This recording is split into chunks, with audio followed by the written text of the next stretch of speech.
तब हम लोग बटुकलाल बुक का 104 एंड 105 ऑफ BNSS देख लिए हैं। 104 बर्डन ऑफ प्रूफ किसके ऊपर होता है, 105 शिफ्टिंग ऑफ बर्डन क्या होता है। अभी हम पढ़ेंगे 106। 106 क्या कहता है कि किसी स्पेसिफिक फैक्ट के लिए, किसी पर्टिकुलर फैक्ट के लिए बर्डन ऑफ प्रूफ किसके ऊपर होगा। ठीक है, burden of proof as to particular fact. किसी पर्टिकुलर फैक्ट, कौन सा पर्टिकुलर फैक्ट वो मैं आपको अभी बताऊंगा और इलस्ट्रेशन के साथ बताऊंगा। जैसे आप लोग जानते हैं कि हम बटुकलाल बुक को जो है, बटुकलाल की जो बुक है उसको कवर कर रहे हैं BNSS में।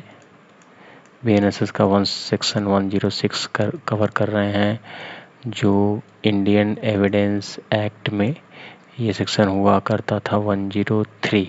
ठीक है,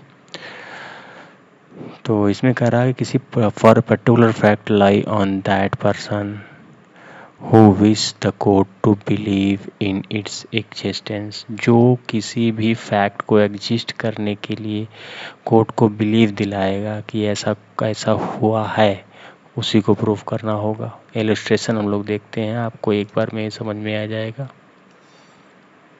बटुकलाल या इसका ही इलस्ट्रेशन देख रहे हैं हम लोग अपने बेयर एक्ट का। ए है, ठीक है। ए ने बी पे थेफ्ट का चार्ज लगाया। किस पे? बी पे थेफ्ट का चार्ज लगाया, और ये भी लगाया चार्ज कि इसने सी से भी थेफ्ट किया है। देखिए, एक तो आपने बी को लगाया चार्ज थेफ्ट का, ये आपको प्रूफ करना होगा। ये हम 104 में पढ़ चुके हैं कि यदि आप जो चीज़ असर्ट करते हैं वही आपको प्रूफ करना पड़ेगा। दूसरी बात आपने कहा कि आप कह रहे हैं कि बी एडमिशन करे इस बात का कि उसने सी से भी चोरी की है, तो ये एडमिशन ए को प्रूफ करना होगा।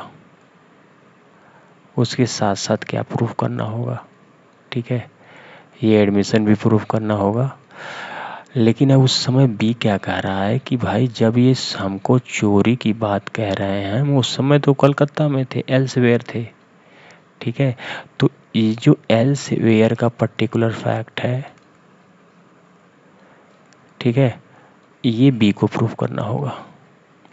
जो बात कहेगा वो उसको प्रूफ करना होगा, सिंपल सी बात। बी कह रहा है कि ये तो हमारी चोरी तो किए हैं, साथ साथ में also theft to see and that theft is accepted the admission. ये कह रहे हैं कि ये सी से भी चोरी किए हैं और इस बात का एडमिशन करें। तो अगर आप ये चाह रहे हैं कि बी इसका एडमिशन करे, तो इसको प्रूफ करना होगा कि इसने सी से भी चोरी की है। और ये कह रहा है कि नहीं नहीं, जिस समय मैं चोरी किया हूँ ये झूठ बोल रहा है, उस समय तो मैं कलकत्ता में था, एल्सवेयर था। तो ये पर्टिकुलर फैक्ट जो है बी को प्रूव करना होगा। ये है burden of proof as to particular fact. अब हम देखेंगे कि पर्टिकुलर डिफरेंस बिटवीन 104 टू 106। हम देखेंगे डिफरेंस बिटवीन 104 टू 106। देखिए 104 और 106 ऑफ BNSS में प्रॉब्लम क्या है, ठीक है, ये बटुकलाल में दिया गया है। ठीक है, 10 सेक्शन 104 हो गया, 106 हो गया, ये BNSS का। ठीक है, CRPC में ये इंडियन एविडेंस एक्ट में ये 101 एंड ये 103। इसमें क्या कह रहा है कि यदि आप कोई बात असर्ट कर रहे हैं तो पूरा जजमेंट उस असर्शन पे होगा और उसी प्रूफ पे होगा। यदि आप all fact which he allege for judgement on one party, ठीक है, यदि ए कह रहा है कोई एलिगेशन लगा रहा है, ठीक है, क्या एलिगेशन लगा रहा है कि कुछ हुआ है, क्राइम हुआ है, तो ऑल फैक्ट आप ही को प्रूफ करना होगा। लेकिन इसमें ऐसा कुछ नहीं है।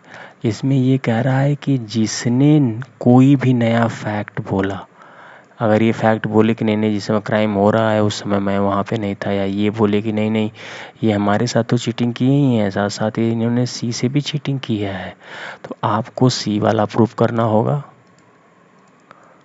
ठीक है, और इनको ये पर्टिकुलर फैक्ट प्रूफ करना होगा कि हम कहीं भैया एल्सवेयर थे, हम वहाँ थे ही नहीं, ये जो कह रहे हैं सब झूठ बोल रहे हैं। ये है डिफरेंस 104 टू 106 में। अब हम देखेंगे सेक्शन 107। तो 106 107 क्या कहता है, बर्डन ऑफ प्रूविंग फैक्ट, ठीक है, बर्डन ऑफ प्रूविंग फैक्ट। अगर आप किसी फैक्ट को प्रूव करना चाहते हैं, burden of proving fact to be prove to make admission admissible. यदि आप किसी फैक्ट को प्रूव करना चाहते हैं तो आपको कुछ और प्रूव करना होगा। टू बी प्रूव मतलब अगर प्रूविंग कोई फैक्ट को प्रूव कर रहे हैं तो आप ये देखिए, प्रूविंग फैक्ट जो आप कर रहे हैं आपको कुछ और भी प्रूव करना होगा। इलस्ट्रेशन देखिए, बहुत सिंपल है। इलस्ट्रेशन कह रहा है कि ए है, ये कह रहा है कि बी ने एक डाइंग डिक्लेरेशन, ठीक है, दिया है, इनका एक डाइंग डिक्लेरेशन मिला है। तो अगर आप डाइंग डिक्लेरेशन प्रूफ कर रहे हैं तो आपको पहले इनकी डेथ प्रूफ करनी पड़ेगी कि मर चुके हैं, तभी उनका डाइंग डिक्लेरेशन माना जाएगा। तो आपको डेथ प्रूफ करनी पड़ेगी, यही कह रहा है 107, ठीक है। दूसरा है इनका इलस्ट्रेशन, दूसरा देख लीजिए। कह रहे हैं कि ये जो है कोई एविडेंस दे रहे हैं और ये एविडेंस कह रहे हैं कि ये एविडेंस सेकेंडरी एविडेंस है। जैसा कि हम जानते हैं, हम पढ़ चुके हैं what is primary evidence, what is secondary evidence. तो अगर आप ये प्रूफ करना चाहते हैं, प्रूविंग, ठीक है, ये प्रूविंग फैक्ट है आपका सेकेंडरी एविडेंस, तो आपको टू बी प्रूफ क्या करना पड़ेगा, पहले ये बताना पड़ेगा कि इसका प्राइमरी एविडेंस लॉस हो गया है। प्राइमरी जो एविडेंस है वो लॉस्ट हो गया है, ये है आपका टू बी प्रूफ। ये आपको प्रूफ करना पड़ेगा कि आपका प्राइमरी एविडेंस लॉस हो गया है, इसीलिए हम कोर्ट में सेकेंडरी एविडेंस दे रहे हैं।